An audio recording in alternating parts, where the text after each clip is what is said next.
घर में चाय बनाओ आप, अगर जैसे गर्म होगा पॉट आपका, वैसे एयर ऊपर राइज होना शुरू हो जाती है। एयर लाइट होती है तभी ऊपर जाती है। Air become lighter and sea surface temperature की वजह से है यहाँ पर इंटेंस लो प्रेशर क्रिएट करेगा। Due to the high temperature there will be, क्या होगा वहां पर, intense low pressure. Intense low pressure create होगा। लो प्रेशर जहां पर होगा इट मीन्स कि वहां का सरफेस वार्म है, यानी टेम्परेचर हाई है। अगर टेम्परेचर हाई है तो एयर ऑटोमेटिक लाइट होगी और एयर वर्टिकली मूव करती है यहाँ। तो एयर मूव अपवर्ड, ये 0 डिग्री, ये आपकी इक्वेटोरियल जोन की बात कर रहा हूँ, ठीक है।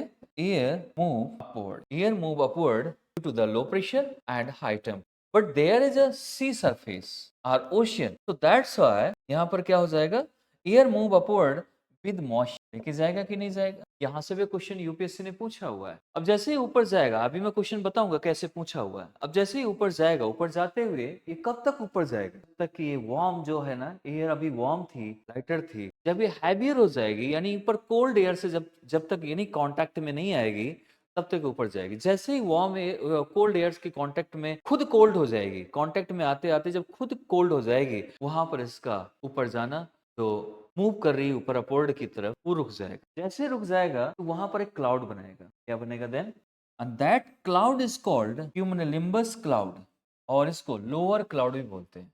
क्यूमुलोनिम्बस क्लाउड और लोअर क्लाउड, ये 2000 मीटर की हाइट होती है। इस हाइट तक जाएगा, फिर इसका कंडेंसेशन होगा और रेनफॉल होना शुरू हो जाएगी। ये प्रोसेस डेली होता है। ये प्रोसेस कैसा है, क्योंकि सन ऐसे ही रहता है, ये डेली प्रोसेस, क्योंकि सन के चारों तरफ ही लगाता है, तो इक्वेटर वाली लाइन मैक्सिमम इसके सामने ही रहती है। तो यहाँ पर क्या होगा, ये डेली का काम है। यहाँ से भी क्वेश्चन आया है कि कौन सा ऐसा प्लेस है या ऐसा रीजन है जहाँ पर मॉर्निंग में स्काई क्लियर होता है, नून में यहाँ पर क्लाउड बनते हैं, और इवनिंग में या लेटर नून में यहाँ पर रेनफॉल होता है। तो वो this place equatorial zone, that place is equatorial, वो इक्वेटोरियल जोन है। अब यहाँ पर देखो डेली बारिश होगी, ये थ्रू आउट ईयर सेम रहता है। यहाँ पर ये जो चीजें हो रही ना, ये जो रेनफॉल, क्लाउड बनना और ये सारा चीज, तो this is the same through out the year, through out the year, पूरे साल सेम रहता है, बदलता नहीं है।